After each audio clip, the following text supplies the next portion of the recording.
Hello बच्चों, क्या हाल चाल, कैसे हैं आप लोग, कैसी चल रही है आपकी पढ़ाई। मैं हूं अभिषेक जैन और मैं स्वागत करता हूं आपका आज की इस क्लास में, जिसमें हम लोग पढ़ने वाले हैं दीर्घवृत्त। और जैसा कि मैंने बताया था आपको कि अब हम लोग थोड़ा सा मिक्स टाइप की चीज़ें करेंगे, है ना।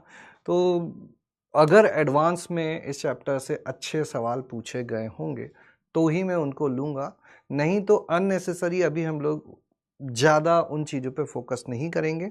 अब अपना अक्टूबर तक हमने कर लिया एडवांस, अब मतलब सितंबर तक कर लिया। अब अक्टूबर, नवंबर, दिसंबर 3 महीने हम लोग शुद्ध जेई मेंस के लिए रखते हैं। जेई मेंस पार्ट 1 में एक अच्छा स्कोर सिक्योर करने की कोशिश करते हैं और उसके बाद फिर हम लोग बचा हुआ समय पूरा एडवांस को डेडिकेट करने की कोशिश करेंगे। तो ये एक अब सही स्ट्रेटजी है, क्योंकि अब 3 महीने ही बचे हैं हमारे पास। तो एडवांस के क्वेश्चन में देखूंगा, उनमें अगर कोई ऐसा क्वेश्चन दिखता है जो मेंस के लिए भी हेल्पफुल हो सकता है, बढ़िया कॉन्सेप्ट वाला होगा, तो उसको हम लोग लाएंगे। नहीं तो पहले हमारी प्रायोरिटी अब मेंस पे रहेगी, मिक्स रहेगी। मतलब ऐसा नहीं है, मैं ये नहीं बोल रहा हूँ कि एडवांस पूरी तरह एलिमिनेट हो जाएगा, एडवांस भी रहेगा, लेकिन मेंस पे अपना थोड़ा सा 70-30 बोल सकते हो कि 70% मेंस रखेंगे, 30% एडवांस को रखेंगे। ठीक है। नमस्ते नमस्ते नमस्ते बेटा, नमस्ते अंशिका, विशु, कैसे हैं सभी लोग, कैसी चल रही है पढ़ाई। और फिर एक और चीज़, सबसे ज़रूरी चीज़, जो रेगुलर क्लासेस चल रही हैं उनकी चीज़ों को भी नहीं छोड़ना है, क्योंकि वो फिर से नहीं पढ़ पाएंगे हम लोग। यहाँ तो हम लोग एक तरह से एक एक्स्ट्रा चीज़ कर रहे हैं, एक्स्ट्रा प्रैक्टिस कर रहे हैं, इसको भी नहीं छोड़ना है, लेकिन इसकी वजह से उसको नहीं छोड़ना है। यहाँ जो हम लोग 1.5 घंटा 2 घंटा बैठते हैं, उसमें इस चैप्टर के नोट्स लेके बैठो, उनको फटाफट से साथ में पढ़ते जाओ, कुछ कुछ चीज़ें रिवाइज होती चली जाएंगी, उनको करते चले जाना। ठीक है। ओके पीयूष, विशु हो गई, आवाज़ बढ़ा दी गई है। Faizan, good evening good evening good evening, नमस्कार नमस्कार नमस्कार, कैसे हैं सभी लोग। तो स्टार्ट करते हैं अपन PYQ प्रॉब्लम प्रैक्टिस से, जो हर बार करते हैं। और इस बार पहले हम लोग थोड़ा जेई मेंस खेलेंगे, उसके बाद जेई एडवांस खेलेंगे। ठीक है, क्लियर। चलिए, तो सबसे पहला सवाल आप लोगों के सामने है। हर सवाल के साथ हम लोग कुछ चीज़ें सीखेंगे, कुछ चीज़ें याद करेंगे। इन सवालों को इस तरह से लो कि इनसे जो कॉन्सेप्ट हम लोग रिवाइज कर रहे हैं, अब उसको हम लोग साइड में लिख लेना है कि हाँ, इस कॉन्सेप्ट पे सवाल आता है और ये चीज़ें की जा सकती हैं। ठीक है, करो फटाफट से, है ना। 2 मिनट का 3 मिनट का समय देते हैं, थोड़ा ट्राई करो, देखो सवाल में क्या लिखा हुआ है। देखो, ये बात समझो कि मीन्स में तुम्हारे पास हर सवाल को करने के लिए ज़्यादा समय नहीं होता है। 2.5 से 3 मिनट, खूब से खूब 4 मिनट की बातें कर सकते हो, 4 मिनट की बातें कर सकते हो। ठीक है।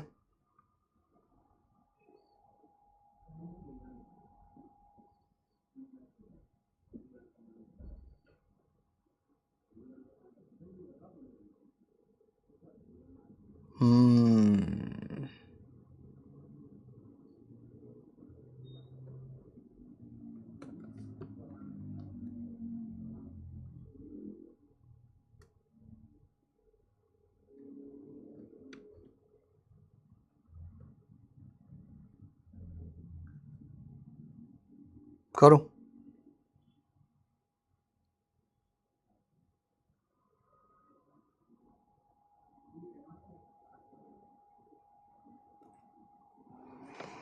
क्या दिया गया है समझें। यदि दीर्घवृत्त की नाभियां S तथा S' हैं तथा दीर्घवृत्त पर एक बिंदु P है, तब मिनिमम ऑफ SP गुणा S' plus maximum of SP गुणा S'।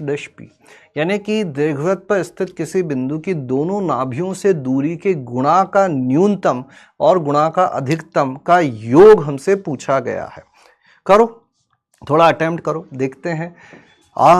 देखे जरा, देखो मैं ये बोल रहा हूँ, जेई मेंस और एडवांस में ज्यादा अंतर नहीं होता है। बस ये मान लो मेंस का एक सवाल है और एडवांस में मेंस के एक ही सवाल में, एडवांस मतलब मेंस में तो एक सवाल एक है, जेई एडवांस का एक सवाल मेंस के 4-5 सवाल को मिलाकर बना दिया जाता है। हमने इतने सारे एडवांस के सवाल किए, उसमें भी कहीं भी ऐसा नहीं लग रहा था कि यहाँ पर कुछ एकदम ही हटके चीज़ें हो जा रही है। जो मेंस वाली चीज़ें हैं उन्हीं को 3-4 सवालों को एक साथ जोड़ दिया जाता है, उससे हो जाया करती है। ठीक है। दीर्घवृत्त की नाभियां S तथा S' तथा दीर्घवृत्त पर एक बिंदु P है, तब minimum of SP dot S dash P बराबर है, ये किसके बराबर होगा? तो अपन बना देते हैं एक्स अक्ष वाई अक्ष, ए स्क्वायर बड़ा है मतलब ये सीधा वाला दीर्घवृत्त ही होगा, सीधा वाला दीर्घवृत्त ही होगा। इसकी नाभियां बोल देते हैं अपन एस और एस डैश, इसकी नाभियां बोल देते हैं एस और एस डैश। और इस पर एक बिंदु है पी, मान लीजिए यहां कहीं ले लेते हैं। तो पी की इससे दूरी और पी की इससे दूरी, ये हमको पता करनी है।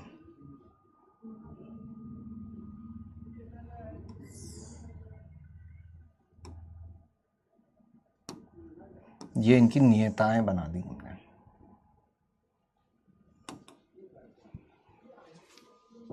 है ना? नाभि के निर्देशांक कोई बता सकता है मुझे क्या है? कौन सी एलिप्स की प्रॉपर्टी होती है? क्या प्रॉपर्टी होती है बेटा?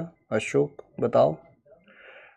सर यू रहा हत पैनिक, पता नहीं क्या बोलना चाह रहे हो। क्या प्रॉपर्टी होती है? क्या गुणधर्म की बात की जा रही है? कैसे कैसे कहना चाह रहे हो? क्या कहना चाह रहे हो? इसके नाभियों के निर्देशांक तो निकाल के बता दो। उत्केंद्रता कितनी है इसकी? यह है अपना दीर्घवृत्त, ए का मान ए स्क्वायर की जगह लिखा हुआ है 18, बी स्क्वायर की जगह लिखा हुआ है 9, तो उत्केंद्रता हो जाएगी 1/√, बी स्क्वायर माइनस ए स्क्वायर 9/18, यानी कि 1 - 1/2,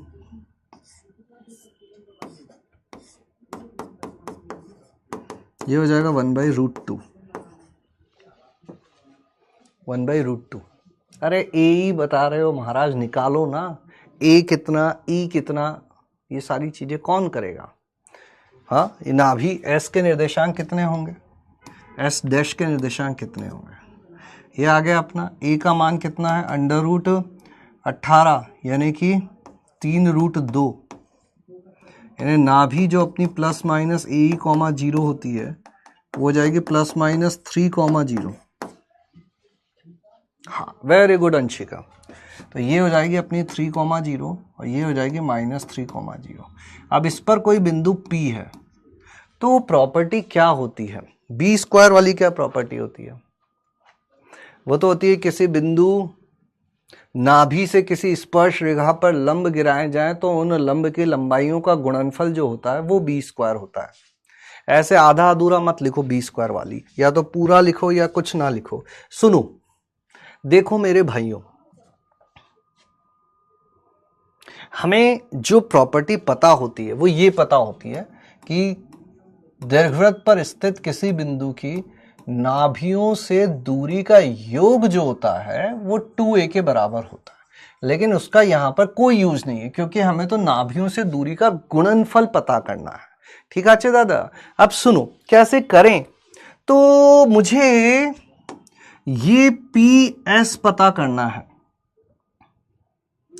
दीर्घवृत्त के लिए क्या होता है? दीर्घवृत्त के लिए जो परिभाषा होती है वो ये होती है कि किसी बिंदु P की नाभि से दूरी और उसी बिंदु P की नियता से दूरी का अनुपात उत्केंद्रता E होती है। बोलो हाँ या ना? बोलो हाँ या ना? ये चीज याद है क्या तुमको कि जब नाभि से दूरी पता करनी होती है तो हम नियता से दूरी पता करके उसमें ई का गुणा कर दिया करते हैं, और परवलय में तो ये बड़ी आसानी से आ जाया करता है क्योंकि बराबर होती है। रुक जाओ, लिखो नहीं, सुनो ध्यान से। दीर्घवृत्त के केस में या किसी भी शांखव परिच्छेद की परिभाषा क्या होती है? किसी भी शांखव परिच्छेद की परिभाषा यह होती है कि शांखव परिच्छेद एक ऐसे बिंदु का बिंदुपथ होता है जिसकी एक नियत बिंदु एवं एक नियत रेखा से दूरियों का अनुपात सदैव नियत रहता है। इस नियत अनुपात को हम उत्केंद्रता बोलते हैं, और उत्केंद्रता परवलय के लिए 1 होती है, दीर्घवृत्त के लिए 1 से छोटी होती है। कुल मिला के सीखने की बात यह है कि हमें नाभि से दूरी निकालने की जरूरत नहीं होती है, हम नियता से दूरी पता कर सकते हैं और उसको ई से गुणा कर सकते हैं। अब मुझे बताओ इस पी बिंदु, अगर इस पी बिंदु के निर्देशांकों को थोड़ी देर के लिए मैं एच और के बोल देता हूं और इस बिंदु को मैं एम बोल देता हूं, तो ये पी एम दूरी कितनी होगी? पी एम दूरी कितनी होगी? प्रथम चतुर्थांश में मैंने ले लिया है बिंदु को। ये नियता की समीकरण क्या होती है? ए बटा ई, अर्थात ये बिंदु कितना होगा? माइनस वाला। इधर तो माइनस वाला होगा, इधर माइनस वाला होगा। नियता के समीकरण माइनस ए बटा ई, अर्थात ये बिंदु क्या होगा अपना? माइनस ए बटा ई कॉमा 0। इस नियता के समीकरण x इक्वल टू ए बटा ई, ये हो जाएगा ए बटा ई कॉमा 0। तो इस बिंदु की इससे दूरी अगर मुझे पता करनी हो तो मैं क्या लिखूंगा? P S is equal to इस बिंदु की इस नाभि से दूरी इज इक्वल टू इस बिंदु की इसके संगत नियता से दूरी निकाल ली जाए। इसकी संगत नियता से दूरी यहां से यहां तक की दूरी कितनी होगी? ए बटा ई होगी। चाहे बिंदु माइनस में है, दूरियों की बात करूंगा तो दूरी धनात्मक राशि होती है। ये -3,0 है, इसकी मूल बिंदु से दूरी कितनी बोलोगे? 3 बोलोगे। यहां दूरियों की बातें हो रही है तो इसको अपन बोल देंगे ए बटा ई, और ये कितना होगा? प्लस का एच। बोलो हाँ या ना? मतलब पी एस जो हो जाएगा वो कितना हो जाएगा? अंदर गुणा कर दें तो ए ई से ई कट जाएगा, ए प्लस ई एच। इसी प्रकार से इस बिंदु की अगर इस नाभि से दूरी पता करनी है तो इस वाली नियता से दूरी पता कर लो, है ना? इस वाली नियता से दूरी कैसे पता करोगे? यहां से यहां तक की पूरी दूरी ए बटा ई है और यहां से यहां तक की दूरी एच है। तो ये बची हुई दूरी अगर मैं इसको n कह दूं तो ये हो जाएगा कि P की S डैश से दूरी और P की उसकी संगत नियता से दूरी का अनुपात भी E होगा। E times PN, PS dash E PN कितना होगा? इस पूरे में से H को घटा दिया जाए, A बटा E माइनस H कर दिया जाए तो PS डैश कितना हो जाएगा? A minus EH। एक्चुअल में ये जो ऊपर वाला रिलेशन हम याद करते हैं ना, वो इसी से याद करते हैं। इन दोनों का योग 2a आ जाता है। बोलो हाँ या ना? कितने लोगों को यहां तक की बात समझ में आ गई है? एक बार फटाफट से यस नो बोल दो ताकि मैं आगे की चीजें समझाऊं। अब तुमको लग रहा है क्या कि ये सवाल मेंस का है?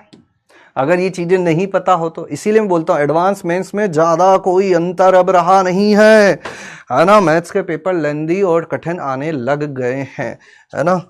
बोलो यहां तक की बात क्लियर है क्या? फटाफट बताओ, यहां तक की बातें क्लियर हैं क्या?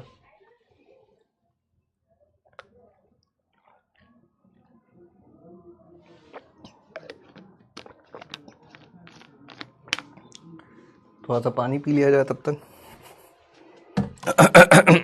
पेन कहाँ गया? यस सर, क्लियर,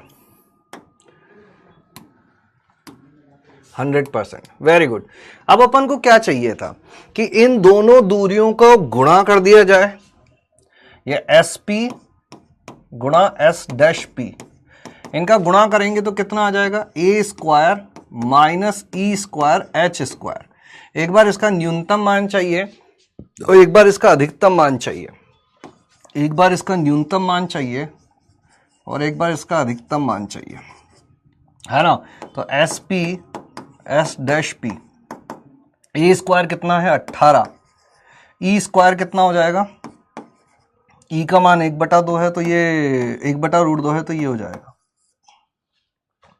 अगर ये मिल गया तुमको व्यंजक, तो अब मुझे बताओ कि इसका न्यूनतम और अधिकतम मान कैसे पता चलेगा? इसका न्यूनतम और अधिकतम मान कैसे पता चलेगा? बताओ। अगर ये चीज मिल गई है तुमको और ये h जो है वो इस बिंदु का x निर्देशांक है, तो इसका न्यूनतम और अधिकतम मान कैसे पता चलेगा? h के किस मान के लिए न्यूनतम होगा और h के किस मान के लिए अधिकतम होगा? बताओ। h का अधिकतम न्यूनतम मान क्या हो सकता है? कब ये न्यूनतम होगा, कब ये अधिकतम होगा? कब ये न्यूनतम होगा, कब ये अधिकतम होगा? h का जब अपन अधिकतम मान रखेंगे तब ये राशि न्यूनतम हो जाएगी। बोलो हाँ या ना? h का अधिकतम मान कितना हो सकता है? ये शीर्ष क्या होगा? शीर्ष कैसे पता चलेगा? y0 लिख दें तो ये 3√2, और h का जब न्यूनतम मान यानी h को 0 लिख दो, है ना, 0,3,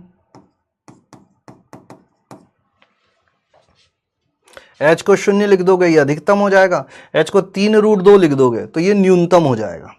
तो अधिकतम के लिए, मैक्सिमम के लिए h को लिख दो 0, क्योंकि घटाने वाली चीज है।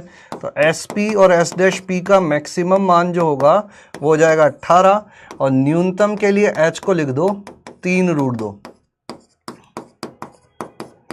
तो 3√2 का वर्ग होगा 18, 18/9, ये आ जाएगा 9। अब इन दोनों का योग करना है तो 18 और 9 27 आ जाएगा।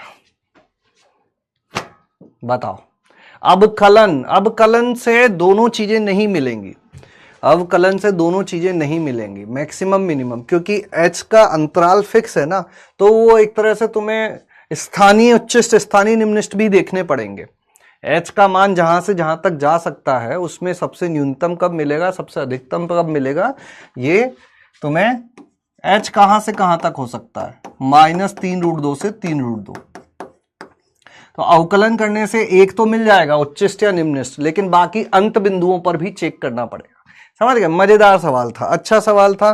कॉन्सेप्ट जो सीखना था वो ये सीखना था, ये वाली चीज। अगर तुम्हें ये बातें डायरेक्ट याद होती तो फिर इतनी मेहनत से भी बच जाते। तो जिनको ये बातें याद है, अच्छी चीजें, इनको याद रखना चाहिए हमको। यही चीजें जो है ना वो अति परवलय में भी होती है, वहां पर भी ऐसा ही होता है। बस क्या होता है वहां पर, अंतर जो है वो नियतांक होता है। तो ये EH+A और EH-A होता है उसमें। जहां पर जो A+EH और A-EH लिखा ना, तो इसमें प्लस वाला तो ऐसा कैसा होता है, या EH-A होता है। और परवलय के केस में तो बराबर ही होती है, नाभि और नियता से दूरी बराबर ही होती है। चलो, आई होप मजा आया होगा इस सवाल को करके। इसी बात पर आगे बढ़ते हैं और इस सवाल को करते हैं। करो, ज्यादा परेशान नहीं होना होता है, सवाल को देखो और मान लो कि ये तो सिंपल सवाल है, इसको तो मैं कर ही दूंगा। एक दीर्घवृत्त की लघु अक्ष की लंबाई नाभियों के बीच की दूरी का चौथा भाग है। इस प्रकार के सवाल हर साल पूछे जाते हैं और बहुत ज्यादा चांसेस है कि आपके पेपर में भी ऐसा सवाल देखने को आपको मिल जाए। बड़ा इंटरेस्टिंग से ये चीजें होती है, ज्यादा कुछ नहीं करना होता है। दूरियां ये दूरियां दीर्घवृत्त की बड़ी काम की होती हैं। बनाओ साफ सुथरा डायग्राम और करो इस सवाल को। बनाओ बनाओ बनाओ साफ सुथरा डायग्राम बनाओ।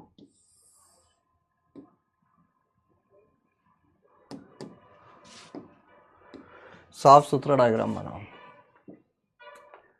बनाओ बनाओ बनाओ, साफ सुथरा डायग्राम बनाओ।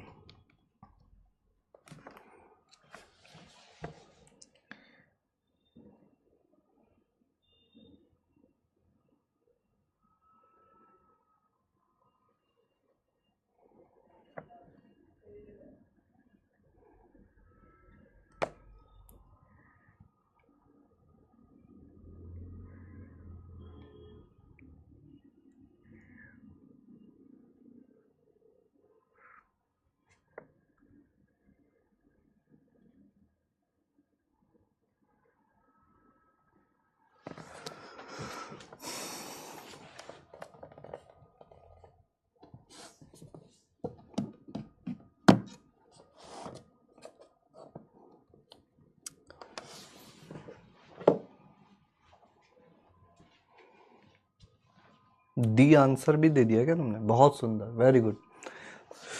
तो लघु अक्ष की लंबाई, लघु अक्ष की लंबाई क्या होती है? ये होती है अपनी लघु अक्ष, इसकी लंबाई होती है 2b। नाभियों के बीच की दूरी का चौथा भाग है, नाभियों के बीच की दूरी होती है 2a। तो लघु अक्ष की लंबाई नाभियों के बीच की दूरी का चौथा भाग है। तो b = हो जाएगा AE/2, या B/A हो जाएगा E/2।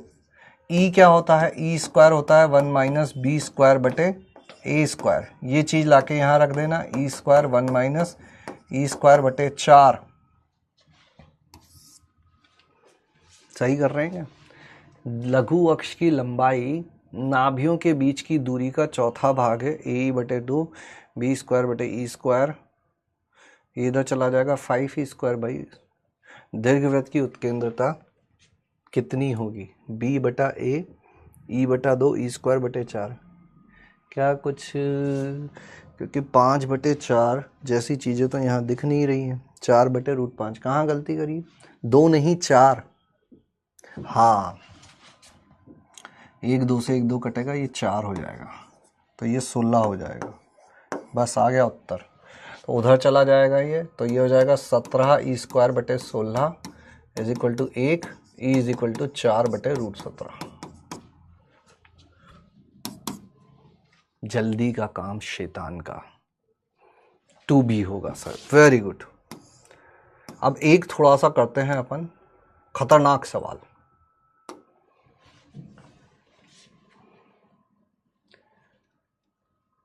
बड़ा इंटरेस्टिंग सवाल है ये, हमारे थोड़े से दिमाग के कसरत करवाएगा, दिमाग की थोड़ी कसरत करवाएगा। करो इस सवाल को, अटेम्प्ट करो। बढ़िया सवाल है, थोड़ा अटेम्प्ट करो, अच्छा लगेगा तुमको। बढ़िया सवाल है, अटेम्प्ट करो, अच्छा लगेगा। जबकि PA.PB मैक्सिमम है, P 5√5 को बिंदु A तथा B पे प्रतिच्छेद करती है, जबकि PA.PB मैक्सिमम है, PA.PB मैक्सिमम है, PA.PB मैक्सिमम है, PA.PB मैक्सिमम है।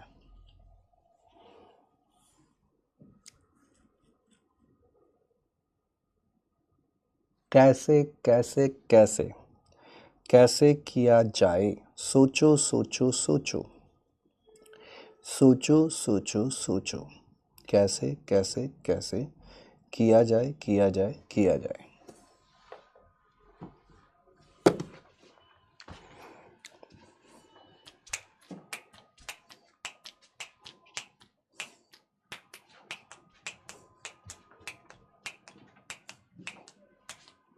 बनाओ डायग्राम, थोड़ा समय देना भैया इस सवाल पे। अच्छा सवाल है, कुछ सीखने की कोशिश करना। अच्छा सवाल है, कुछ सीखने की कोशिश करना।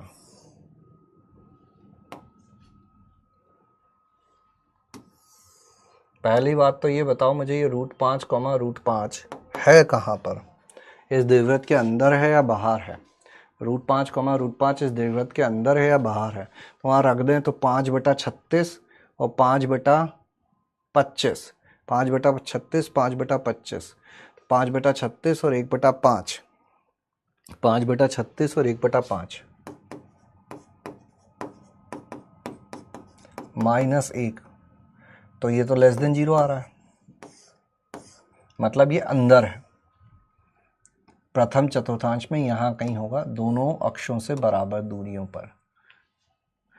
यह है अपना P, और इस P से गुजरने वाली एक रेखा है, इस P से गुजरने वाली एक रेखा है, P से गुजरने वाली, गुजरने वाली रेखा बता, ये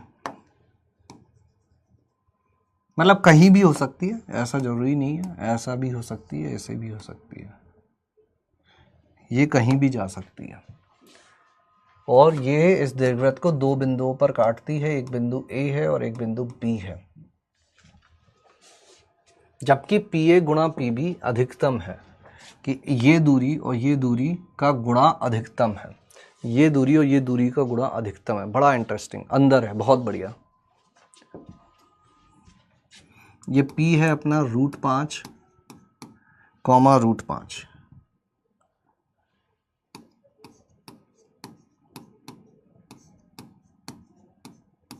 √5, √5, PA PB √5 गुणा √5।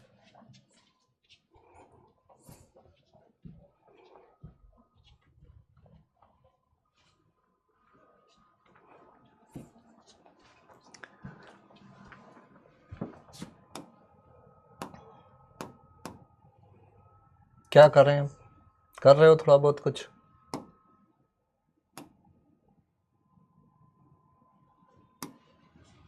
कैसे करें, कब ये अधिकतम होगा, हाँ, अंदर तो है, ये बात पता चल गई। पीए गुणा पीबी अधिकतम कब होगा? पीए गुणा पीबी अधिकतम कब होगा?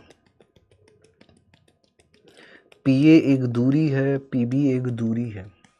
ये सवाल मेंस में आ कैसे, देखो अब तुम्हारी किस्मत पे है कि ये सवाल आएगा या पिछला वाला जो आया था वो आएगा।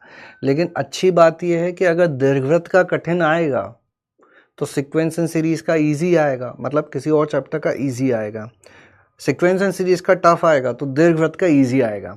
मतलब पढ़ना सारी चीज़ें ज़रूरी है। हमारी किस्मत पे है कि कौन से चैप्टर का इजी आ जाए, कौन से चैप्टर का टफ आ जाए। अब तुम सीक्वेंस सीरीज पढ़ के गए थे, उसका टफ आ गया, वो भी नहीं हुआ। ये पढ़ के नहीं गए थे, इसका इजी आया, ये भी नहीं हुआ, तो प्रॉब्लम हो जाएगी। तो हम सीक्वेंस सीरीज पढ़ के गए थे, उसका इजी आया, बहुत खुश हो। ये पढ़ के नहीं गए थे, इसका टफ आया, वैसे भी तुम करने वाले नहीं थे।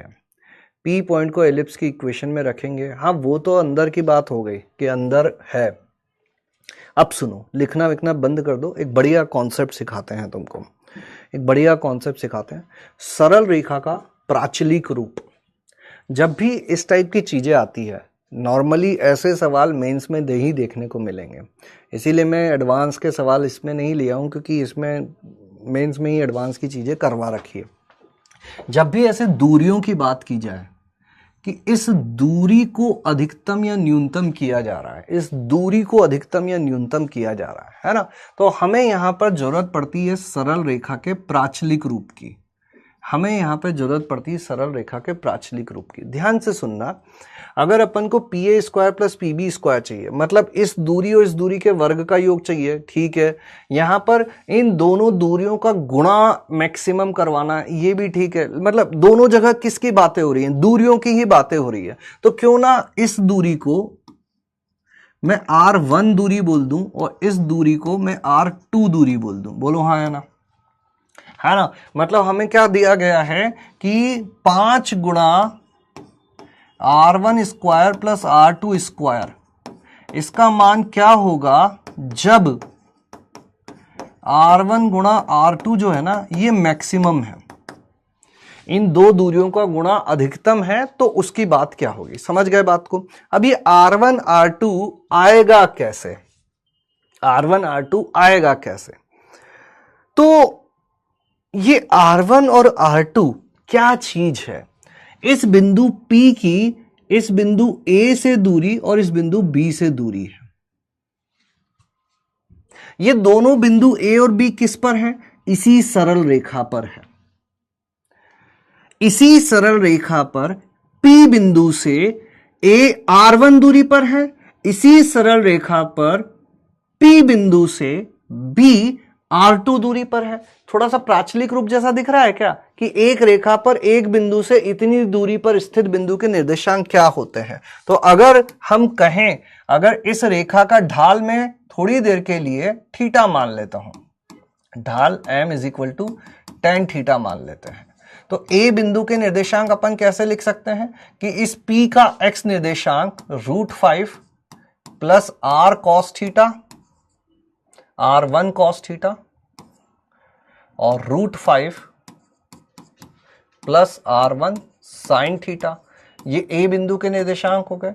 और B बिंदु के निर्देशांक क्या हो जाएंगे? √5 प्लस R2 cos थीटा और √5 प्लस R2 sin थीटा। बोलो हाँ है ना। अब इसमें एक छोटी सी गलती है। क्या गलती है? कि जब हम ढाल की दिशा में जाते हैं तो दूरी को धनात्मक माना जाता है, R1 को धनात्मक माना जाता है, और जब हम उसके विपरीत दिशा में जाते हैं तो दूरी को ऋणात्मक माना जाता है। यानी ये जो R2 है ना, इसको अपन को यहां पर ऋणात्मक लेना पड़ेगा। जब ढाल की दिशा में जाते हैं उन दूरियों को धनात्मक लेते हैं, जब ढाल के विपरीत दिशा में जाते हैं तो दूरियों को ऋणात्मक लेते हैं। हालांकि उससे फाइनल उत्तर पे फर्क नहीं पड़ेगा, क्योंकि वैसे भी परफेक्ट स्क्वायर कर दे रहे हैं हम लोग, है ना। पर ये बातें याद रखनी छोटी छोटी। अब अपना उद्देश्य क्या है कि R1 और R2 पता कर लें किसी तरीके से। R1 और R2 मिल गया, तो अपन को ये बिंदु मिल जाएंगे। R1 R2 पता करने के साथ साथ ढाल भी पता करना पड़ेगा। ढाल पता करने में अपनी हेल्प कौन करेगा? ये चीज हेल्प करेगी अपनी कि R1 R2 मैक्सिमम है, इसका प्रयोग किया जाए। अभी R1 R2 आएंगे कैसे? तो R1 R2 कैसे आएंगे? देखो ये A बिंदु और B बिंदु इस दीर्घवृत्त पर भी है, और ये मिले ही कैसे हैं हमको? ये मिले हैं कि इस सरल रेखा पर स्थित एक बिंदु ऐसा ढूंढो जो दीर्घवृत्त पर भी है। तो थोड़ी देर के लिए इस चीज को भूलकर ये चीज लिखो कि माना सरल रेखा AB पर एक बिंदु √5 plus R cos theta comma √5 plus R sin theta है, जो कि दीर्घवृत्त पर भी है। हमने इस रेखा पर एक जनरल पॉइंट लिया और उसको दीर्घवृत्त में भी संतुष्ट करवा दिया। जैसे ही इस रेखा पर एक बिंदु लेकर उसको इसमें संतुष्ट करवाओगे तो R के जो दो मान आएंगे वो इन्हीं दोनों के सापेक्ष होंगे। इस रेखा पर एक बिंदु प्राचलिक रूप में माना, उसको दीर्घवृत्त पर भी रख डाला, इसको दीर्घवृत्त पर रख डाला, क्या बन जाएगा? √5 प्लस R cos थीटा का वर्ग बटे 36 √5 प्लस R sin थीटा का वर्ग बटे 25 इज इक्वल टू 1। बोलो यहां तक की बात क्लियर है क्या? कि इससे ये जो द्विघात बनेगी उससे हमको R के मान मिलेंगे। क्या यह बात पक्की है क्या? क्या यहाँ तक की बातें क्लियर है? क्या यहाँ तक की बातें क्लियर है कि यहाँ जो द्विघात बनेगी उससे अपन को R1 और R2 के मान मिलेंगे। इसमें लघुत्तम ले लें तो ये हो जाएगा 25 गुना, थोड़ा सा हिम्मत रख के करना भैया सवाल को, R cos थीटा का स्क्वायर। पूरा सरल करने की जरूरत नहीं है। अभी एक चीज बताऊंगा मैं, R sin थीटा का स्क्वायर बटे 36 गुणा 25 इधर आ जाएगा। ये एक द्विघात बनेगी।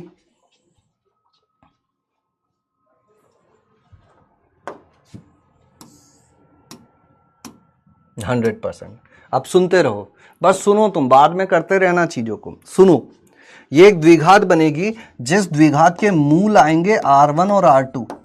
हमें इस पूरी द्विघात को हल करने की जरूरत नहीं है, हमें यह पता करना है कि R1 गुणा R2 क्या होगा, क्योंकि जैसे ही R1 गुणा R2 मिलेगा हम उसको अधिकतम कर देंगे और वहां से अपना थीटा आ जाएगा। ध्यान से सुनना, जैसे ही हमको R1 गुणा R2 का मान मिलेगा हम उसको तुरंत अधिकतम कर देंगे।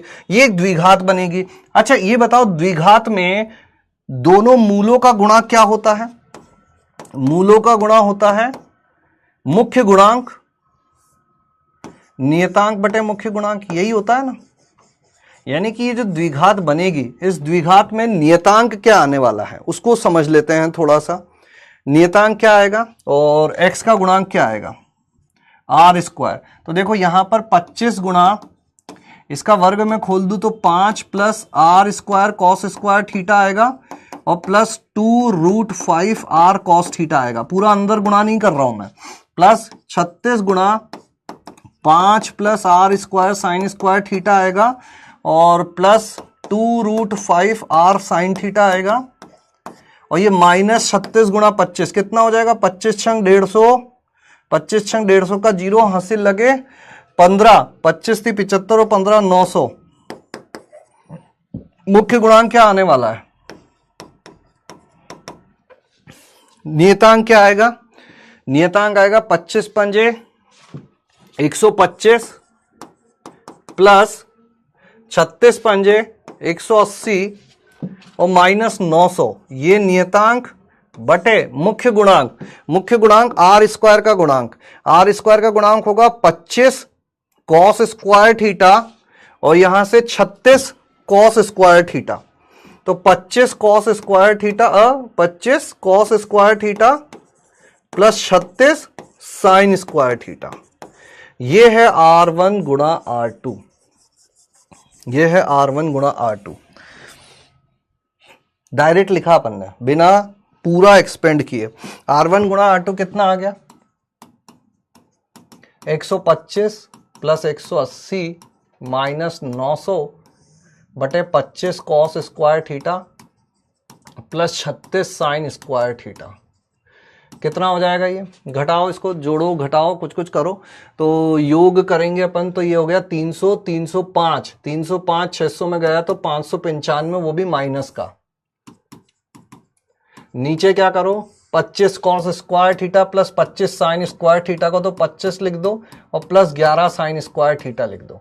R1 गुणा R2। अब मुझे बताओ कि अगर R1 गुणा R2 को अपन को मैक्सिमम करना है, इसको मैक्सिमम करना है, तो जो हर में लिखी हुई राशि है उसको क्या करना पड़ेगा? 25 प्लस 11 साइन स्क्वायर थीटा, इसको आपको मिनिमम करना पड़ेगा। और ये मिनिमम कब होगा? याद रहे थीटा ढाल है, थीटा इंक्लिनेशन है, इसका मान कहां से कहां तक हो सकता है? ढाल आपका किसी भी रेखा का ढाल कहां से कहां तक लेते हैं अपन? 0 से लेकर पाई तक। बताओ थीटा का क्या मान रखें कि यह राशि मिनिमम हो जाए? बताओ फटाफट बोलो। R1 गुणा R2, इसको मैक्सिमाइज करना है। इसको मैक्सिमम करने के लिए नीचे की चीज क्या होनी चाहिए? मिनिमम होनी चाहिए। मैक्सिमम करने के लिए नीचे की चीज क्या होनी चाहिए? मिनिमम होनी चाहिए। बताओ क्या लिखें? बताओ क्या लिख दें? बताओ क्या लिख दें? बताओ बताओ।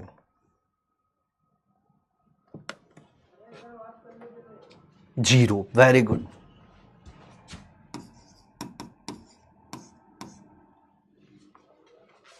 कुछ लोगों के दिमाग में ऐसा आ सकता है, ध्यान से सुनना, 1 मिनट रुक जाओ। जीरो आ गया ना सभी लोगों के?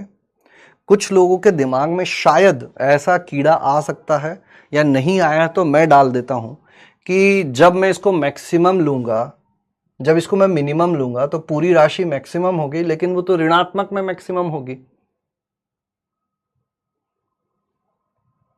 है ना? तो फिर से पीछे जाता हूं। हमको क्या बोला गया था? PA गुणा PB। ये जो PA है ये सीधा सीधा R1 होगा, और ये PB जो है ना ये माइनस R2 होगा। ये R2 जो चीज आएगी वो एक ऋणात्मक राशि आएगी। R2 जो दूरी आएगी वो एक ऋणात्मक राशि आएगी। ध्यान से सुनो, बहुत प्यारा सवाल है, बहुत सारी चीजें सिखाकर जा रहा है हम लोगों को। इस दिशा में जाने वाली चीजें, इस दिशा में R के मान धनात्मक होते हैं, इस दिशा में R के मान ऋणात्मक होते हैं। PA PB उनको मतलब नहीं है, PA PB दूरी है। अगर तुम्हें PB दूरी बोलनी है तो फिर वो माइनस R2 बोलना पड़ेगा, है ना? तो अगर PA गुणा PB को मैक्सिमम करना है तो तुम्हें माइनस R1 गुणा R2 को ही मैक्सिमम करना था। यानी कि यहां पर आने के बाद तुम ये बोल सकते हो कि माइनस R1 गुणा R2 तो यही होगा। मैक्सिमम भी किसी चीज को करना था, इसी चीज को करना था। ये R1 गुणा माइनस R2 हो गया, ये PA गुणा PB हो गया। बोलो हाँ है ना? ये छोटी छोटी मगर मोटी बातें हम लोगों को याद रहनी चाहिए, ठीक है? इसको लिख के रख लेना अगर नहीं पता है तो माइनस R1 गुणा R2 को मैक्सिमम करना है, हर को न्यूनतम करना पड़ेगा। हर न्यूनतम तभी होगा जब यह परफेक्ट स्क्वायर वाली चीज शून्य हो जाए, यानी थीटा 0 हो जाए। और थीटा 0 होते ही हमारी जिंदगी की सबसे बड़ी समस्या हल हो गई। कौन सी समस्या हल हो गई? कि उस दीर्घवृत्त में जो P बिंदु से गुजरने वाली रेखा थी उसका ढाल कितना निकल कर आया? उसका ढाल 0 निकल कर आ गया है। अब मुझे बताओ कि √5 से गुजरने वाली एक रेखा जिसका ढाल 0 हो वो कैसी होगी? √5 से गुजरने वाली एक रेखा जिसका ढाल 0 हो वो कैसी होगी? वो ऐसी होगी क्या? मतलब A बिंदु ये होगा क्या? मतलब B बिंदु ये होगा क्या? मतलब इस रेखा का समीकरण y = √5 होगा क्या? और दीर्घवृत्त का समीकरण x² बटे कितना था महाराज? 36 25। क्या अब बड़ी आसानी से तुम PA दूरी और PB दूरी बता सकते हो क्या? क्या A और B के निर्देशांक निकाल सकते हो क्या? y = √5 के साथ इस दीर्घवृत्त को हल कर दो। बताओ x का क्या मान आ रहा है, इसका क्या मान आ रहा है? खत्म, finish, tata, bye bye. Clear है क्या? बोलो, इसके आगे कर डालोगे क्या? मजेदार सवाल, इसको लगा डाला तो दीर्घवृत्त झिंगा लाला, इसको लगा डाला तो दीर्घवृत्त झिंगा लाला, झिंगा लाला, झिंगा लाला हो। y का मान यहाँ रख दो, फटाफट से कर दो। 5 25 1/5 1 एक्स स्क्वायर बटे 36 1/4 X square is equal to 9 X is equal to ±3।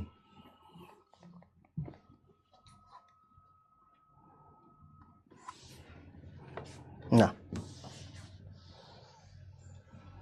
4/5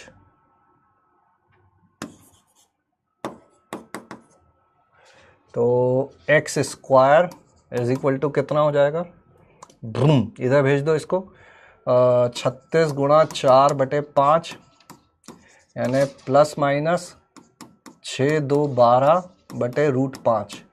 तो ये जो बिंदु होगा ये हो जाएगा अपना 12/√5 कॉमा √5 और ये हो जाएगा -12/√5। तो अब इनके बीच की दूरी के वर्गों का योग निकालना है। एक 12/√5 की √5 से दूरी, पी ए दूरी कितनी हो जाएगी 12/√5 माइनस √5 और पी बी दूरी कितनी हो जाएगी 12/√5 प्लस √5। इसका वर्ग जोड़ देना, आधी चीजें कटा जाएंगी। बोलो कर लोगे क्या? 100%। वेरी गुड, मजा आ गया, सवाल अच्छा लगा। वर्ग करोगे कितना होगा 144, कर दें क्या पूरा? अब 144/5 और 144/5 दोनों जगह से आएगा और 5 और 5 दोनों जगह से आएगा, वो वाली चीज़ कट जाएगी और फिर इसको अपन को क्या करना है 5 से गुणा भी करना है, इन दोनों का योग करके 5 से गुणा करना है। तो ये 144 144 288 और 5 5 10 50। बोलो आ गया मजा? ये है मेंस का नया अवतार 338 338 338। अब फिर से एक अपन नन्ना मुन्ना सवाल करते हैं, फिर एक बड़ा सवाल करेंगे। एक नन्ना मुन्ना एक बड़ा, एक नन्ना मुन्ना एक बड़ा, ठीक है? ये कर लो।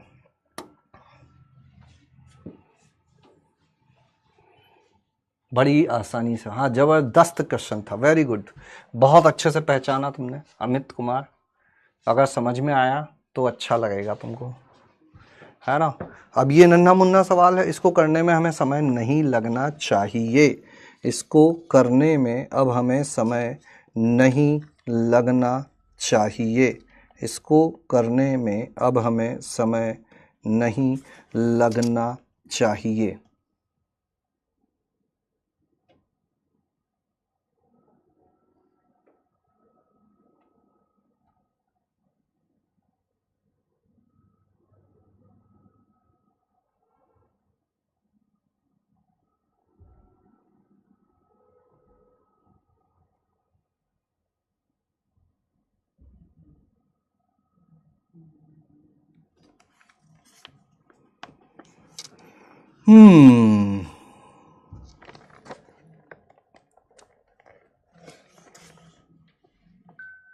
हो गया, आंसर आ गया?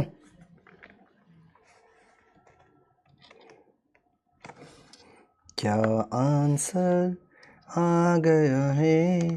बता दो मुझको, बता दो बता दो। हे ला ला ला ला ला ला ला ला ला ला ला ला भ्रूम भ्रूम भ्रूम भ्रूम भ्रूम भ्रूम।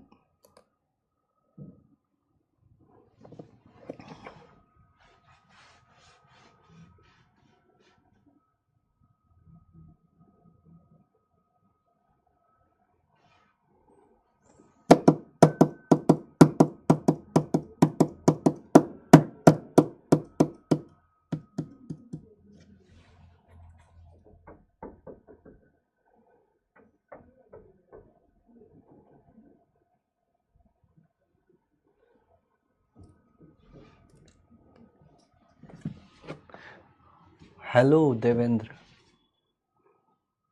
आया उत्तर आया? सी। बहुत सुंदर। नाभियां इसकी थोड़ी सी अलग प्रकार की थी। नाभियों के मध्य दूरी, अगर इस नाभि को S बोल दें, इसको S डैश बोल दें, तो नाभियों के मध्य की दूरी को अपन क्या लिखते हैं, 2AE लिखते हैं। इन नाभियों के मध्य की दूरी कितनी है, 8 है, तो 8 इज इक्वल टू 2AE हो जाएगा। सबसे पहले ये बात समझने की। उत्केंद्रता कितनी है, 4/5 है, 4/5। 8 से 8 कट गया, ए आ गया 5। अगर ए 5 आ गया, उत्केंद्रता 4/5 है, तो B square is equal to A square गुणा 1 माइनस ई स्क्वायर होता है। तो B square is equal to A square यानी कि 25 और 1 माइनस 16/25, तो B square is equal to हो जाएगा 9। ए स्क्वायर बी स्क्वायर पता है, नाभि लंब की लंबाई कितनी होती है, 2b स्क्वायर बटे ए।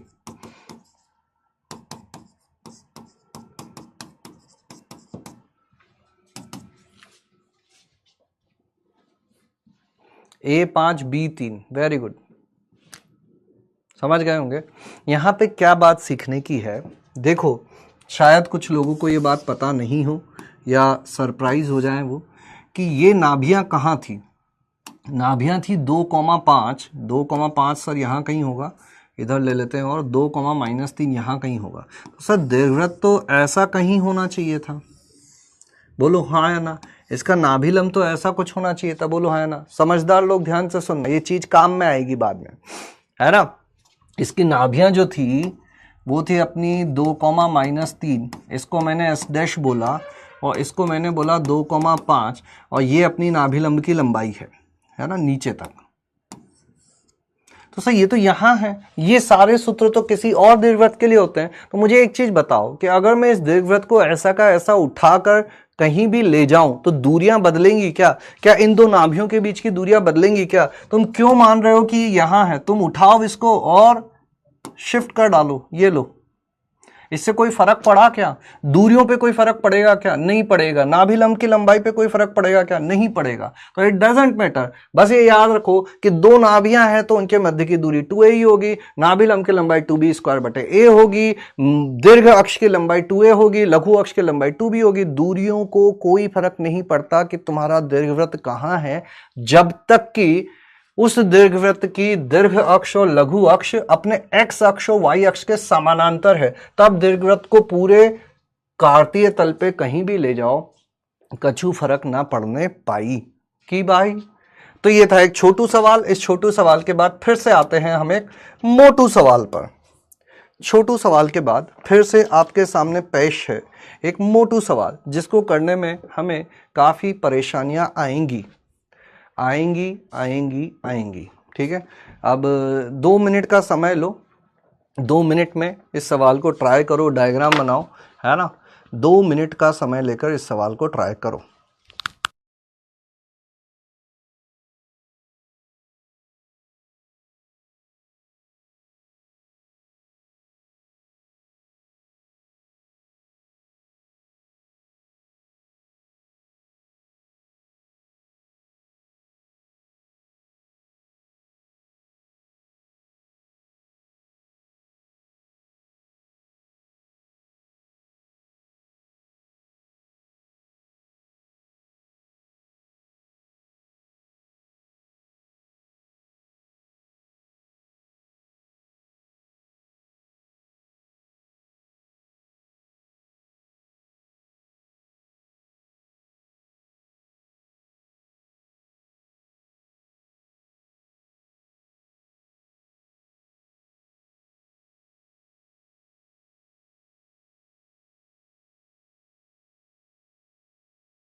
हेलो, हाँ तो हो गए 2 मिनट, किया कुछ ट्राई, बनाया डायग्राम वायग्राम। हाँ, क्या व्यवस्था है?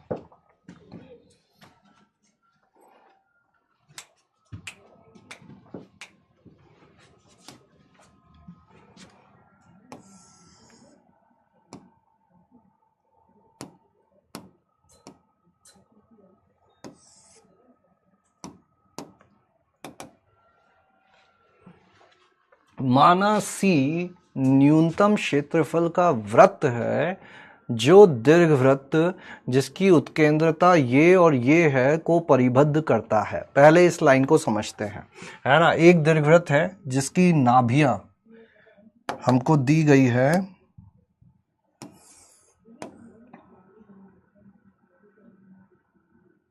थोड़ा बड़ा बनाता है,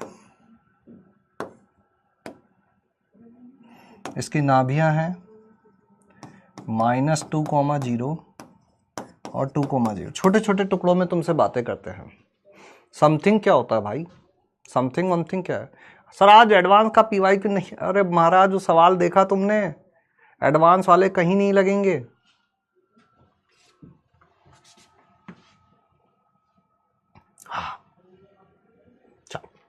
हाँ, ये आ गया अपना। मुझे ये बता दो कि ए और बी के मान क्या आएंगे।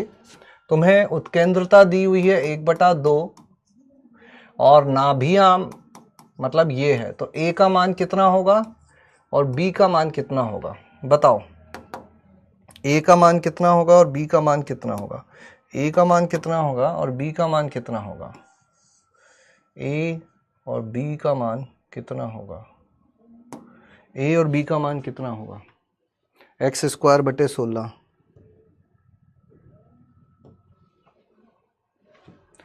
यहां से ई का मान यहां रख दें तो ए का मान आ गया 4 और बी का मान कितना आ जाएगा? b² = a² 1 - e²। तो b² a² हो गया 16 और ये हो जाएगा 1 - 1/4 यानी 3/4 यानी कि 12। तो जो अपना दीर्घवृत्त है, इस दीर्घवृत्त की समीकरण आ जाएगी x²/16 + y²/12 = a। क्या यही आ रही है? क्या यही समीकरण है? हाँ, वेरी गुड अंशिका। समथिंग वनथिंग नहीं लिखना है ना, फिक्स लिखना है, या तो है या नहीं है, समथिंग कुछ नहीं होता है ना। अब बताओ मुझे, सी एक न्यूनतम क्षेत्रफल का वृत्त है जो इसको परिबद्ध करता है, तो वो कैसा होगा? न्यूनतम क्षेत्रफल मतलब जस्ट ऐसा कुछ होगा। अरे कहां गए भाई?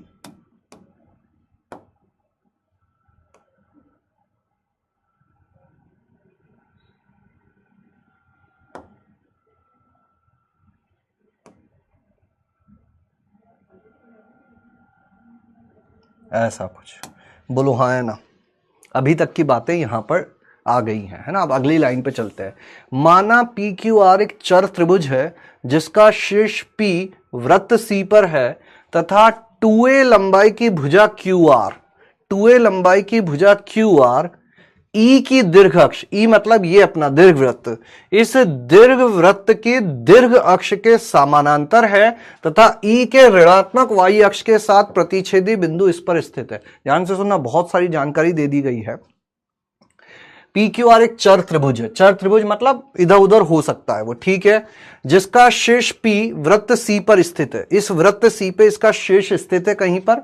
फिर क्या कहा गया है कि इसकी 2a लंबाई की भुजा QR, 2a लंबाई की भुजा QR ये कहां है? E की जो दीर्घ अक्ष है, इस इलिप्स की जो दीर्घ अक्ष है इसके समानांतर है। पहली चीज तो जो QR भुजा है इस दीर्घ अक्ष के समानांतर है तथा E के ऋणात्मक y अक्ष के साथ प्रतिच्छेदी बिंदु इस पर स्थित है। इस E के इलिप्स के y अक्ष, ऋणात्मक y अक्ष के साथ प्रतिच्छेदी बिंदु इस भुजा QR पर स्थित है। इस भुजा QR पर स्थित है।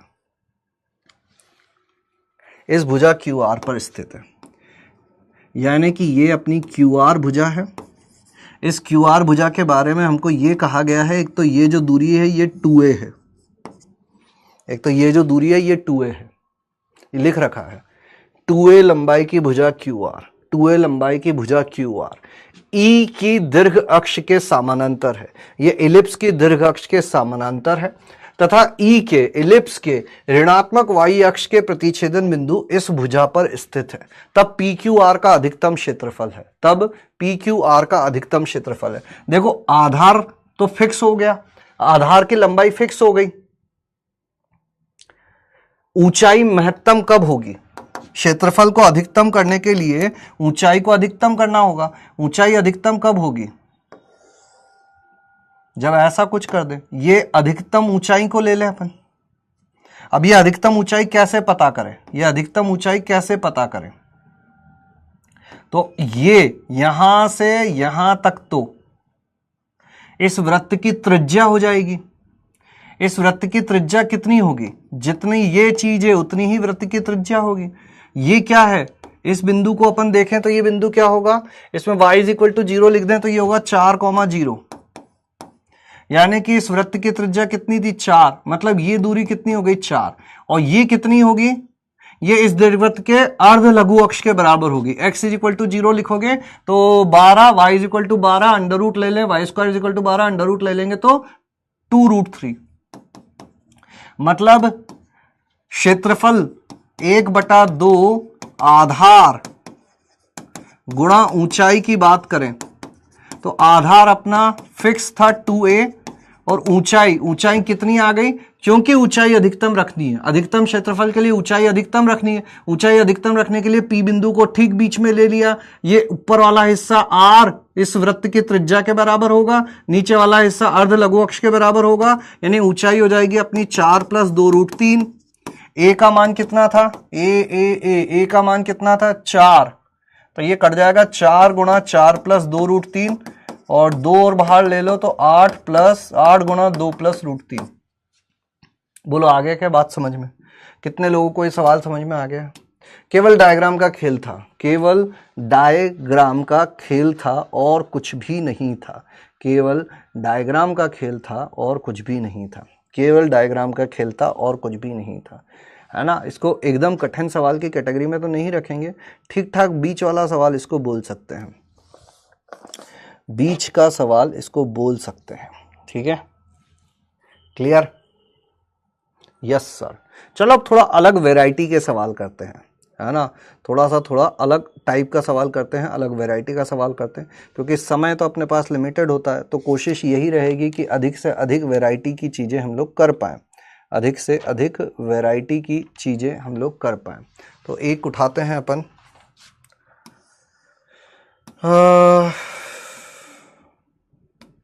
ये वाला करो।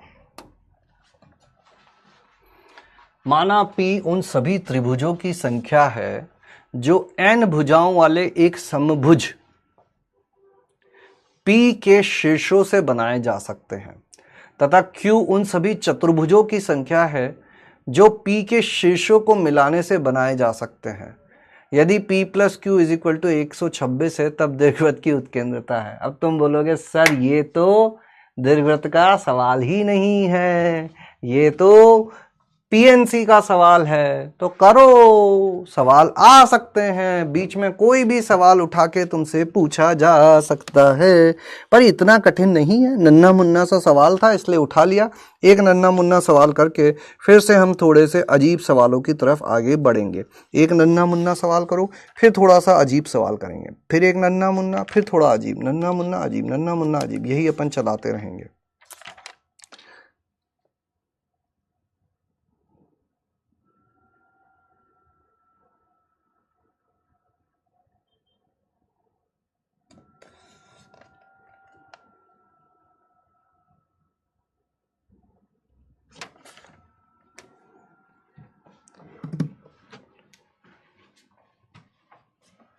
क्या करें?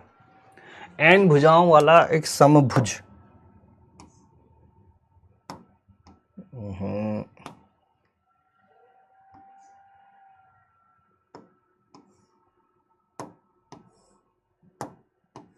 समभुज नहीं बन पा रहा ये।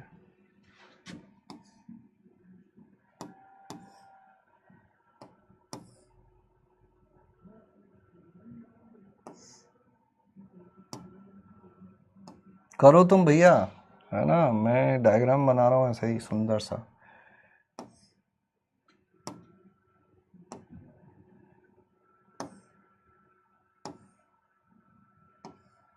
बैठ ही नहीं पा रही व्यवस्था।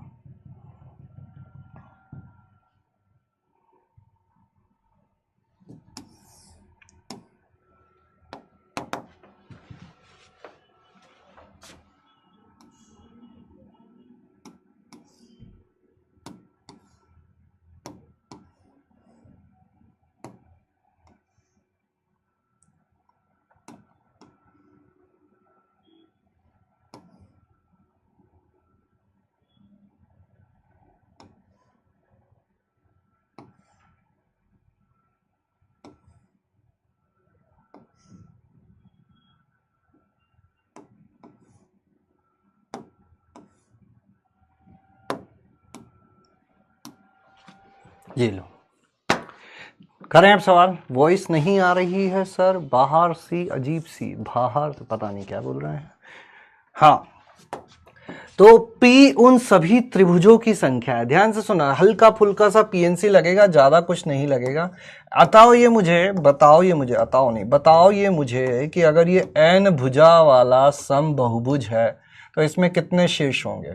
मान लीजिए इस शीर्ष को A1 बोल दें, इसको A2 बोल दें, इसको A3 बोल दें, इसको A4 बोल दें, इसको A5 बोल दें। n भुजाओं वाला है तो ये AN हो जाएगा।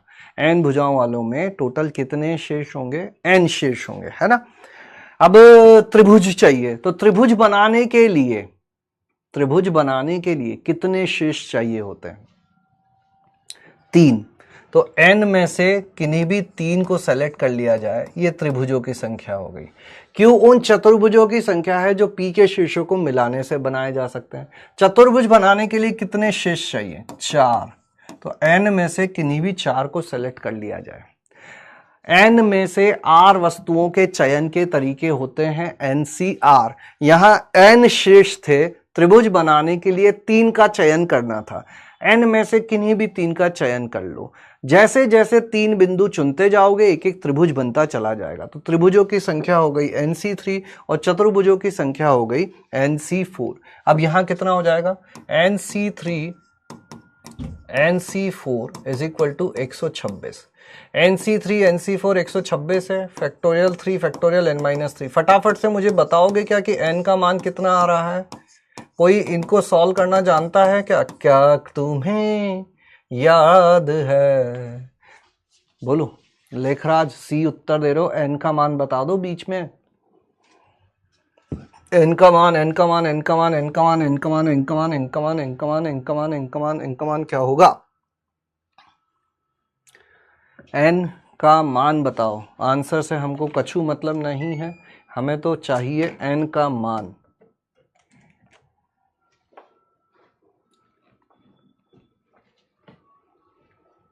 n का मान 9 आ रहा है उसका, तुम लोग का क्या आ रहा है, एक का 8 आ रहा है भैया। लो लेखराज, हो गई गड़बड़।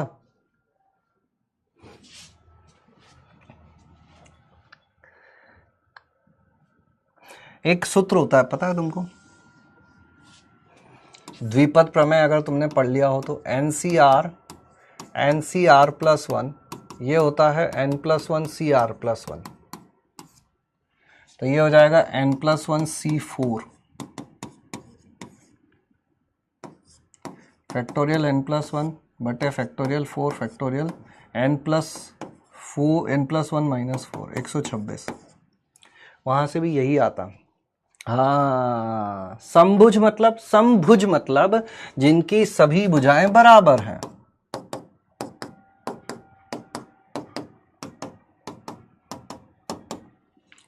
समबहुभुज जिनकी भुजाएं बराबर हो, और कुछ नहीं। बस अब यहां पर इसको हल करना चाहो तो हल कर सकते हो। n+1 n-1 n-2 बटे फैक्टोरियल 4 आ जाएगा is equal to 126। Hit and trial से ही कर लें तो ज़्यादा बेहतर है, नहीं तो ये 4 घात की समीकरण आ गई। हालांकि इसको करना भी कोई बहुत बड़ा भारी काम नहीं है, इसमें 2-2 के जोड़े बना के कर सकते हो, लेकिन कैलकुलेशन बहुत लंबी हो जाएगी। n+1 गुणा n और n-1 गुणा n-2। तो ये n+1 और n-2 को एक साथ ले लो। देखो एक नई चीज सिखा रहे हैं, समझदार जनता सीखना। कभी तुम्हारे सामने ऐसी सिचुएशन आ जाए कि ये क्रम में 4 लिखे हुए, सुन लो ओए। वैसे तो इस सवाल को अपन को n के मान रख रख के चेक कर लेना चाहिए, क्योंकि 126 कोई बहुत बड़ी चीज नहीं। तुम सुना करो, ज्यादा सुना करो। 126 कोई बहुत बड़ी वैल्यू नहीं थी। हमको पता है नीचे 4 लिखा हुआ है, तो ऊपर 4 5 6 7 8 ऐसी ही चीजें लिखनी है। तो हल्का फुल्का चेक करके ही करना था। इस सवाल को ऐसे हल नहीं करना था, रख कर ही देखना है। लेकिन मान लो यहीं से कभी सवाल पूछ लिया जाए तुमसे, ये हो गया 126 और गुणा यहाँ आ गया 24, है ना। तो ऐसी स्थिति में ये पहले और चौथे को दूसरे और तीसरे का पेयर बनाओ। ये तो मैंने बना ही दिया, है ना। पहले और चौथे का पेयर बना दो, दूसरे तीसरे का पेयर बना दो। पहले चौथे का पेयर बनाओगे तो ये कितना हो जाएगा, n² और -n और -2, और ये कितना हो जाएगा, n² -n is equal to 126 गुणा 24, है ना। अब ये n² -n है और ये n² -n है, इसको t लिख दो। तो t -2 t गुणा t -2, 126 गुणा 24। अब ये बन गई एक द्विघात, t² -2t और -126 गुणा 24। इसको तुम हिम्मत करके सॉल्व कर सकते हो। यहां से t के मान आएंगे, उनको इसके बराबर करना, वहां से n के मान आएंगे। तो ये कभी फंस जाओ तो इस तरह से सॉल्व कर सकते हो। हालांकि इस सवाल में ऐसे नहीं करना है। इस सवाल में अपन को हिट एंड ट्रायल से n के 2-4 मान रख के देख लो, आ जाएगा। कोई बहुत बड़ी चीज तक जाना नहीं है, 126 तक पहुंचना है। n का मान 4 5 6 7 8 रखना, आ जाएगा उत्तर। ठीक है, तो n का मान 8 आ जाता है। n का मान 8 आ गया तो ये दीर्घवृत्त क्या बन गया अपना, x² / 16 plus y² / 8 is equal to 1। उत्केंद्रता तुम निकाल दोगे, b² / a² 1/2 1/2 1/√2। ठीक है, क्लियर। कोई दिक्कत, कोई परेशानी, कर पाओगे इस टाइप की चीजें? हाँ, कोई दिक्कत कोई परेशानी नहीं होनी चाहिए, कोई दिक्कत कोई परेशानी नहीं होनी चाहिए। चलो एक और सवाल करते हैं, ये करो। वृत्त हमने कर लिया है तो वृत्त की चीजें भी मिक्स करते हैं। वृत्त हमने कर लिया है तो वृत्त की चीजें भी मिक्स करते हैं। वृत्त हमने कर लिया है तो वृत्त की चीजों को भी मिक्स करते हैं। वृत्त हमने कर लिया है तो वृत्त की चीज़ों को भी मिक्स करते हैं। क्या दिया हुआ है सवाल में, पढ़ो। अच्छा सवाल है, थोड़ा सा समय लेकर इसको हल करो, थोड़ा सा समय लेकर इसको हल करो।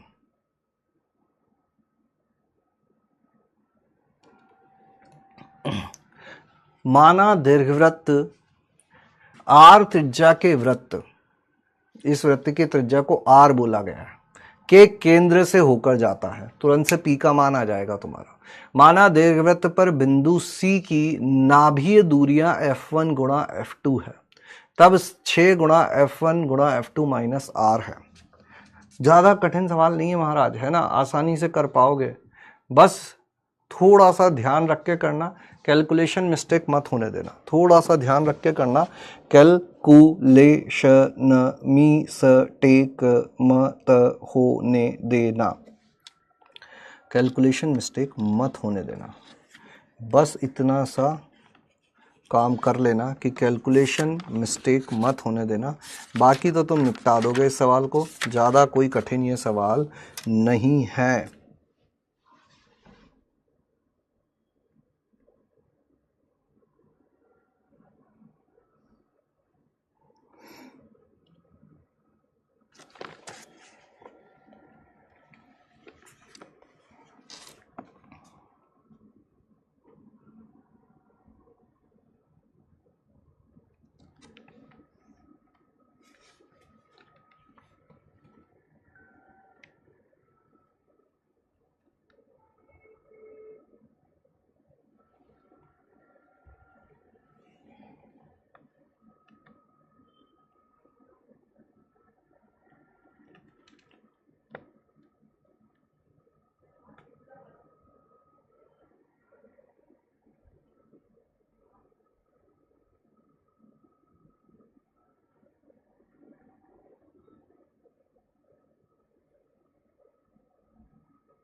आ गया क्या?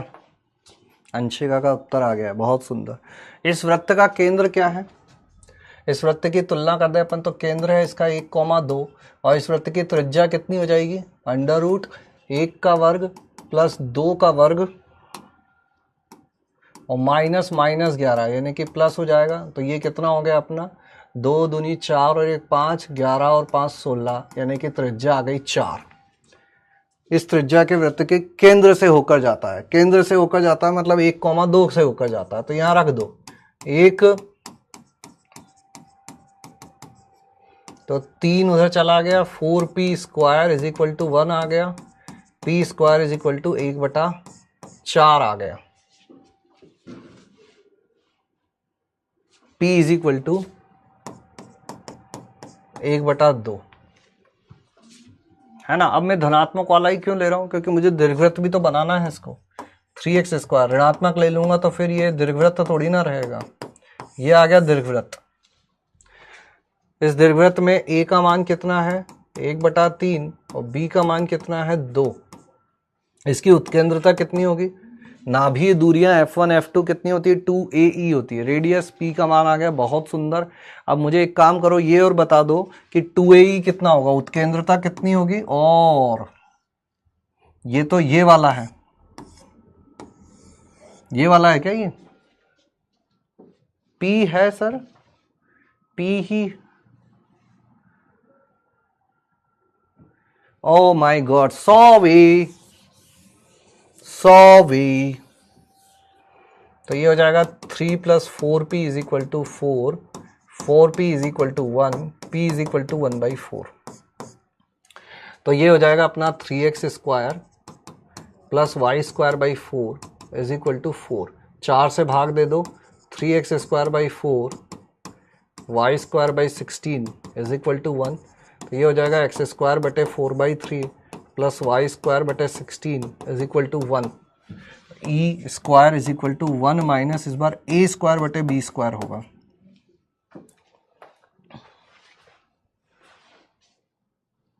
हाँ कर दिया ठीक कर दिया। e² 1 माइनस a² यानी कि 4/3 और b² यानी कि 16। तो e² हो गया 1 माइनस 1/12। कुछ गड़बड़ तो नहीं चल रही है भैया? देख लेना, कुछ गड़बड़ लग रही है मुझे। p² वाली चीज तो हो गई, आए p² नहीं होगा। इसके अलावा कैलकुलेशन देखो, बाकी मुझे कुछ और भी गड़बड़ लग रही है। इसके अलावा कैलकुलेशन देखो, ठीक लग रहा है क्या?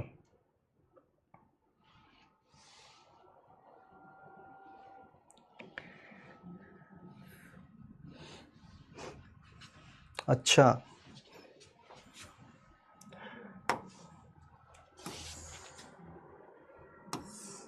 सवाल ही थोड़ा सा गलत पढ़ लिया गया। F1 F2 नाभियों के मध्य की दूरी नहीं है। हाँ सही है, सुनो भैया, F1 F2 नाभियों के मध्य की दूरी नहीं है। ये क्या है कि इससे दीर्घवृत्त पर बिंदु C की नाभीय दूरियां, दीर्घवृत्त पर कोई बिंदु C है, इसकी नाभीय दूरियां मतलब इसकी इससे दूरी और इसकी इससे दूरी, इसको अगर F1 बोल दें, इसको F2 बोल दें, तो ऐसी बात कही जा रही है कि C की इस नाभि से दूरी और C की इस नाभि से दूरी है ना, माना दीर्घवृत्त के केंद्र C से, और ये C क्या है 1,2, तो 1,2 की इसकी नाभि से दूरी और 1,2 की इसकी नाभि से दूरी का गुणनफल। तो फिर से हम वहीं पहुंच गए, कहां? जहां से हमने शुरुआत की थी, इस बिंदु से CS क्या होगा? इस बिंदु की इस नाभि से दूरी इज इक्विवेलेंट टू इसकी क्या चीजें लिखी थी अपन ने? A माइनस EH और CS डैश क्या होगा? A plus EH। तो CS गुणा CS डैश क्या होगा? ओ महाराज, ये F1 है, ये F2 है, याद करो ये दिन। इसीलिए मैं बोल रहा हूं कि ये छोटे छोटे गुणधर्म याद होना बहुत जरूरी है। E² H², नहीं तो तुम ये दूरियां निकालने बैठोगे ना तो मजा ही आ जाएगा, है ना। याद करो, ये आज ही का पहले सवाल में ये चीज सीखी थी अपन ने कि किसी बिंदु की इस नाभि से दूरी पता करनी हो तो वो a माइनस ई एच होती है, वो a प्लस ई एच होती है, a minus E H A plus E H, a minus E H A plus E H. अब क्या हो जाएगा, ये हो गया अपना f1 गुणा f2, ए स्क्वायर कितना आया, ए स्क्वायर ए स्क्वायर ए स्क्वायर ए स्क्वायर है 4/3 minus E square 11/12 H square यानी कि इसका एक्स निर्देशांक, ये कितना हो जाएगा 12 चौक 48 माइनस 33/36 15/36 और 6 time f1 f2, 6 times f1 f2 कितना हो जाएगा 15/6 हो जाएगा और 15/6 में से 4 को घटा दिया जाए तो अपना उत्तर आ जाएगा। बताओ आ गया क्या, बताओ बताओ बताओ।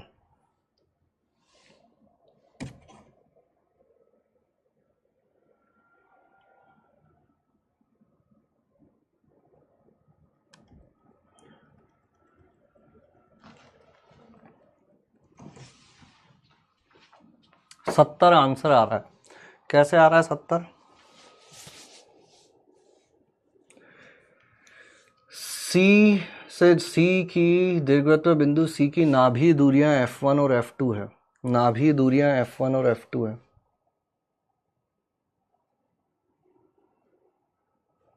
ओके, एक गड़बड़ हो गई, बहुत सारी गड़बड़ें हो रही हैं इस सवाल में। बहुत सारी गड़बड़ों के बाद हम फाइनली सवाल को अंत तक पहुंचाते हुए, अब क्या गड़बड़ हो गई, ये दीर्घवृत्त ऐसा वाला है ही नहीं, ये दीर्घवृत्त ऐसा वाला है, ये दीर्घवृत्त ऐसा वाला है।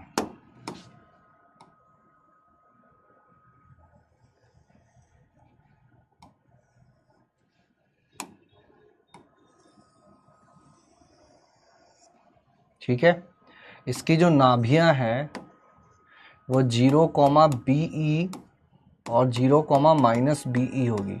तो ये जो अपन लिख रहे हैं ना, ये थोड़ा सा बदल जाता है इस सिचुएशन में। इस सिचुएशन में जैसे यहाँ कोई बिंदु लें अपन 1, 2, तो इसकी इससे दूरी इसके जो संगत नियता होगी उसकी दूरी में E गुणा किया जाता है। तो यहाँ पर जो चीज आती है वो आती है B माइनस ई के और B प्लस ई के।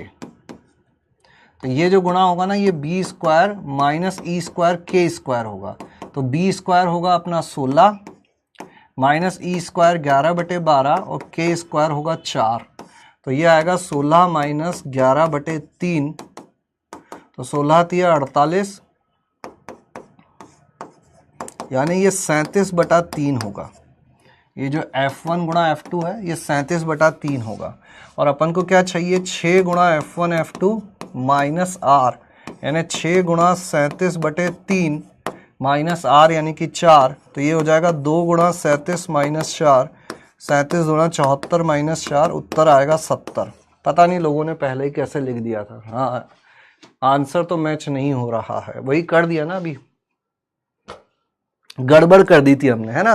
वो a माइनस ई एच और a प्लस ई एच, वो सीधा वाला जो दीर्घवृत्त है उसके लिए लिख डाला था, लेकिन ये तो ऐसा वाला है, तो इसमें b माइनस ई के और b प्लस ई के होता है। कितने लोगों को समझ में आ गई बात? ओहो हो, ये तो पता नहीं कौन सा पोल चल रहा था। अभी बताओ, ये वाला समझ में आ गया क्या? ये वाला समझ में आ गया क्या? बताओ। फिर एक और वैरायटी का सवाल करते हैं, जिस टाइप की चीज़ें भी अभी रेगुलर पूछी जा रही हैं, जिस टाइप की चीज़ें भी अभी रेगुलर पूछी जा रही है, लगभग 2-3 टाइप के तो सवाल कर लिए हैं अपन ने। एक टाइप का सवाल और पूछा जा रहा है, उसको भी देख लेते हैं अपन।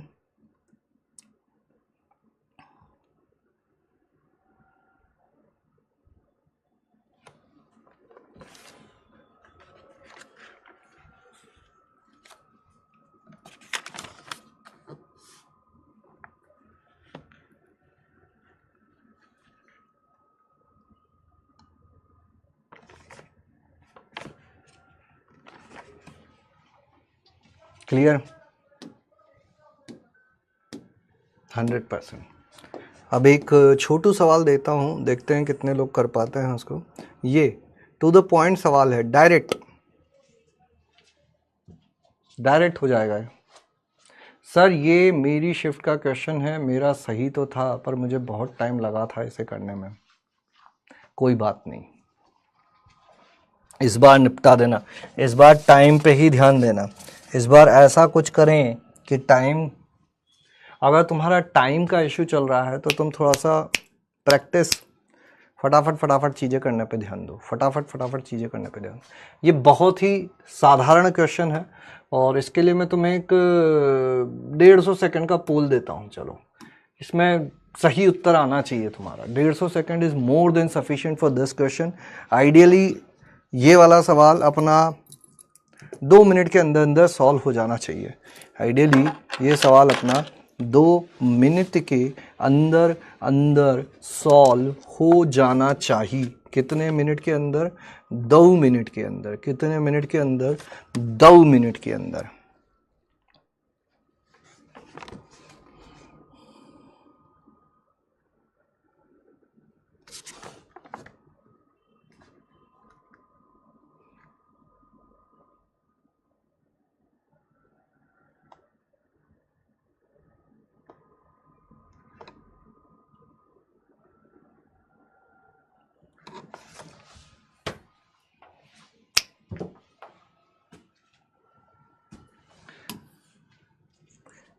क्लास में पढ़ा दिया ना तुम्हारा कोई एक कोनिक सेक्शन वगैरह? क्या चल रहा है अभी तुम्हारे रेगुलर क्लास में? कौन सा चैप्टर चल रहा है रेगुलर क्लास में? कौन सा चैप्टर चल रहा है?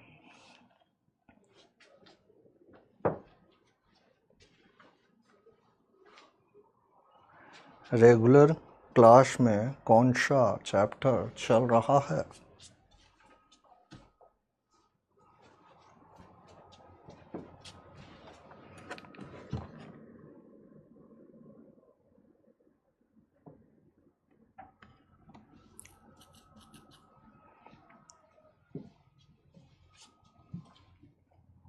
लिमिट हो गई आज? अच्छा, लिमिट तो ये ज्योमेट्री तो ख़त्म हो गया होगा। लिमिट के बाद अभी अच्छा एओडी वगैरह ये सब चलेगा।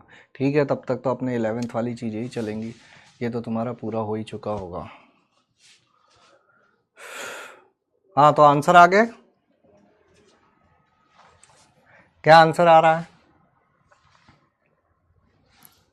क्या आंसर आ रहा है? रेगुलर क्लासेस मत मिस करना। देखो, बहुत इंपॉर्टेंट चीज़ें चल रही है तुम्हारी क्लास में। कंटिन्यूटी, डिफरेंशिएबिलिटी, उसके बाद application of derivative, method of differentiation, उसके बाद पूरा अपना समाकलन वाली चीज़ें चालू होंगी। बड़ा महत्वपूर्ण दौर चल रहा है, निपटाओ। The correct answer is D. कुछ लोगों ने बी भी लगा दिया।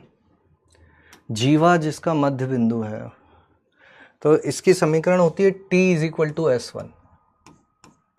अब सोचो, जिसके शिफ्ट में ये आया होगा और जिसके शिफ्ट में इसका पिछला वाला आया होगा, दोनों ने इस चैप्टर के बारे में कितना अलग अलग विचार बना लिया होगा। तो तुम्हें कभी भी किसी भी चैप्टर को लेकर ऐसा नहीं करना है कि इसको मैं पूरा ही छोड़ दूंगा। किसी भी चैप्टर को पूरा छोड़कर मत जाना। तुम्हें नहीं पता कि किस चैप्टर से कैसा सवाल आ जाएगा, है ना। सिंपल बेसिक सवाल जितना तो हर चैप्टर को हमको रेडी करके रखना है। x(1) ये कितना हो जाएगा? 3x/25 plus y/16। -1 से -1 काट दो, 9/25, 1/16, 16 × 48x plus 25y, 16 9 144 plus 25, 48x plus 25y 169। ठीक है, क्लियर? कोई दिक्कत, कोई परेशानी नहीं होनी चाहिए। कोई दिक्कत, कोई परेशानी नहीं होनी चाहिए। ठीक है, तो देखो वैरायटी और सवाल हमने कर लिए हैं। अब कुछ कुछ चीज़ें छोड़कर जाऊंगा मैं, कुछ कुछ सवाल छोड़कर जाऊंगा। अभी आज की क्लास करने के बाद तुम्हें पता चल गया होगा कि कितना तुम्हें पता है, कितना तुम्हें नहीं पता है। तो अपने दीर्घवृत्त के नोट्स उठाओ, उसको एक बार रिवाइज़ कर लो। बहुत सारे और भी सवाल हैं जो यहाँ पर मैं छोड़कर जा रहा हूँ, जिनको तुम अभी आराम से बैठकर करना, ठीक है। आज के लिए यहीं पे रोकते हैं अपन सभा को। बहुत ज़्यादा तुम्हारा समय मैं नहीं लूँगा। कोशिश यही है कि बस अपना कुछ कुछ तैयारी साथ में होता रहे, है ना। जो करंट क्लासेस है उसको ज़्यादा अभी तवज्जो भी हमको देना है। ये एक एडिशनल चीज़ है जिसको हमको छोड़ना नहीं है। मैं फिर से बार बार यही बोल रहा हूँ कि वो वाली चीज़ फिर से नहीं पढ़ पाएंगे हम लोग, लेकिन ये चीज़ें भी फिर से नहीं कर पाएंगे। तो एक तरह से रिवीजन हो रहा है। जब भी ऐसी क्लास हो अपना दीर्घवृत्त का नोट्स लेके बैठा करो, यहाँ पे जो सवाल हुए साथ में उसके साथ अपना एक बार क्विक रिवीजन कर लिया करो, ठीक है। तो छोटे छोटे सेशन ही रखेंगे ताकि बहुत ज़्यादा लोडेड नहीं रहे, और सभी लोगों को यही कहो कि भैया छोटे सेशन ही रखे जा रहे हैं अभी, तो आप लोग आओ और जितना हो सके उतना सीखने की कोशिश करो। जो लोग यहाँ पर रेगुलर बने हुए हैं, मैं फिर से बोल रहा हूँ, ये बात नोट कर लो, जो बच्चे यहाँ रेगुलर बने हुए हैं, लास्ट क्लास तक जो मेरे साथ रेगुलर बना रहेगा वही सेलेक्ट होता हुआ भी दिखाई देगा, क्योंकि कंसिस्टेंसी मैटर करती है। तो थोड़ा थोड़ा करो लेकिन रोज करो, वो ज़्यादा ज़रूरी है। एक दिन बैठ के बहुत सारा करने से काम नहीं होता है। दिमाग की एक कैपेसिटी होती है, थोड़ा खाओ पचाओ, अगले दिन थोड़ा फिर से खाओ। ऐसा नहीं कि बहुत दिन तक खाया नहीं फिर एक दिन बहुत सारा खा लिया। जब नहीं खाओगे कमजोरी होगी, जब बहुत सारा खा लोगे बदहजमी होगी। तो बढ़िया चीज़ यही है कि ये जो क्लासेस चल रही है इनको रेगुलर अटेंड करते रहो और इनको एक पॉजिटिव वे में लो, ना कि ऐसा कि एक एक्स्ट्रा बर्डन हो गया। और रेगुलर क्लास मत छोड़ना, ठीक है। चलिए आज की सभा को यहीं समाप्त करते हैं, मिलेंगे अगली क्लास में परवलय अति परवलय के साथ। तब तक के लिए थैंक यू, धन्यवाद, tata, bye bye, good night.